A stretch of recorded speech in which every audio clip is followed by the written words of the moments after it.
Xin chào mọi người thì hôm nay mình sẽ giới thiệu với mọi người về các cái lỗi misfire ở trên các dòng mẹc thì mọi người thấy khi mà cái xe mẹc nó bị lỗi misfire thì mọi người thấy là nó sẽ khi mà dùng máy đọc lỗi thì nó sẽ báo lỗi cho mọi người ở trên cái màn hình, trên cái lỗi trên nó sử dụng cơ nó sẽ báo lỗi và mình sẽ đọc được.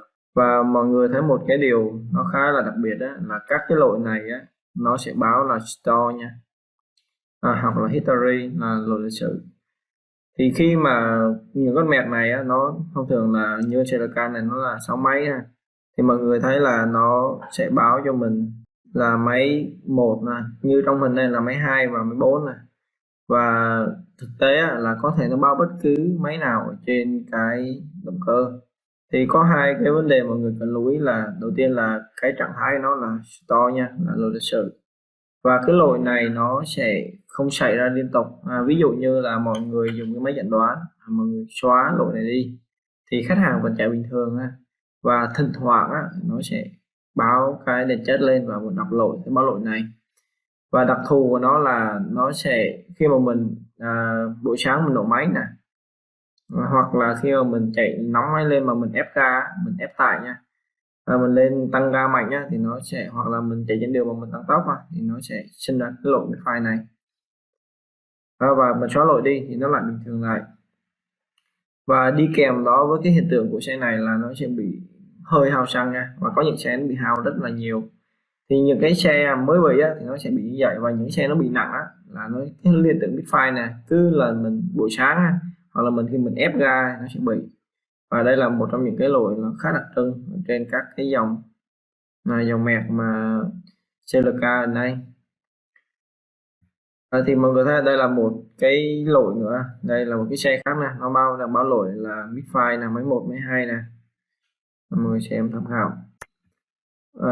Một xe khác nữa thì mọi người thấy là khi mà cái xe này nó bị lỗi dùng cái máy chẩn đoán để mình xem cái power counter của từng xi lanh. Có nghĩa là các cái dòng mẹc là khi mà nó báo misfire máy nào thì mình có thể coi cái số lần nó misfire ở đây. Thì mình cứ máy chẩn đoán vào cái mục data list mình xem. Thì hiện nay là mình thấy cái máy 3 này, nó đang báo là phát hiện ra bỏ máy một lần. Và các máy khác thì không, là khi mà mình chạy trên đường thì khi nó máy nào bị misfire nó sẽ hiện lên show lên, nhưng mình càng số càng nhiều thì cái misfire xảy ra càng nhiều.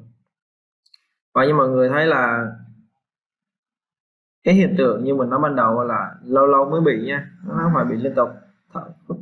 Đa phần nó sẽ bị buổi sáng hoặc là bị lúc mình chạy nhiều chạy nóng máy lên mình chạy ép ga nó sẽ bị. Và một điều mình quan sát thấy là cái lỗi này nó sẽ không liên tục nha, và mình xóa lỗi nó sẽ chạy được. Thì những cái nguyên nhân mà hư hỏng thì đầu tiên mọi người nói về misfire nha, thì anh em thì hay nghĩ tới cái là bị do cái mô pin.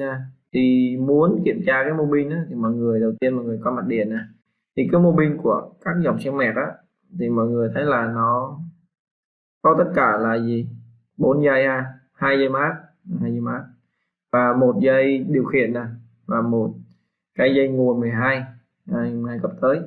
Mình sẽ kiểm tra nguồn mát và cái dây dẫn. Thông thường dây dẫn này nó rất là khó hư nha.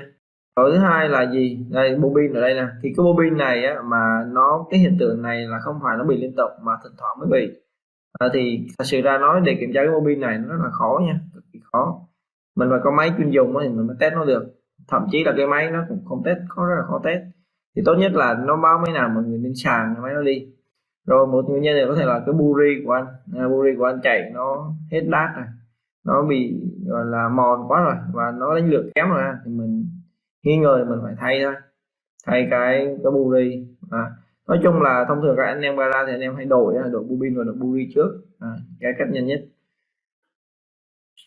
Rồi một nguyên nhân nữa là gì, là do cái hộp, cái hộp này nó bị hư.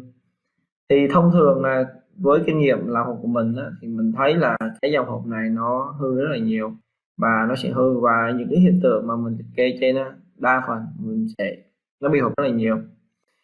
Nhưng một số cái có những cái xe nó sẽ bị một số nguyên nhân khác, ví dụ như là bị kim phun nè, bị kim phun nha, rồi bị các cái đường gió nha.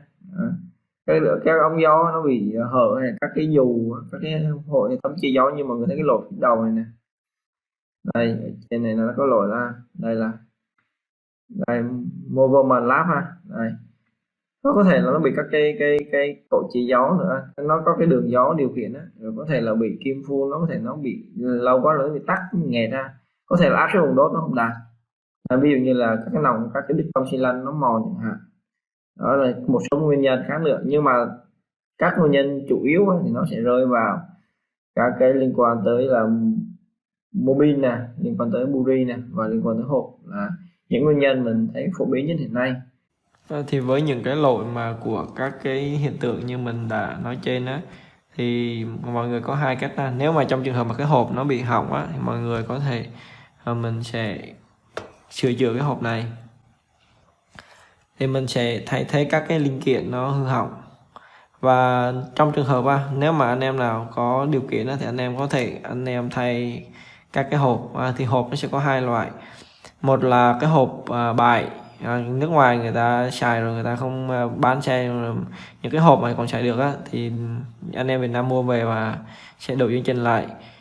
Và những cái hộp, mọi người có thể mua những cái hộp ở bên hộp mới. Hộp mới thì có hai loại, một là hộp trong hàng, nhưng mà cái hộp ở trong hàng thì rất là mắc, nên thông thường là mọi người hay chọn các cái hộp của Trung Quốc, do Trung Quốc sản xuất, thì nó sẽ chi phí rẻ hơn. Và mình lưu ý có một cái điều là những cái hộp mà khi mà mọi người mua hộp bài lưu ý nha, tại vì cái tuổi thọ của cái hộp này nó có một cái giới hạn, và những cái hộp bài nó là có thể là nó gần chạm tới cái giới hạn đó rồi, và khi mọi người có những cái hộp mà mọi người mua lợn mà nó gần hư rồi, về chạy thời gian nó lại hư tiếp, nên anh em cẩn thận. Còn một cái trường hợp còn lại là mình có thể sửa hộp. Thì với những cái hộp này thì cái khả năng sửa thì nó rất là ok, chỉ cần mọi người thay các cái linh kiện đúng chuẩn của các linh kiện của hộp thì nó sẽ chạy rất là bền.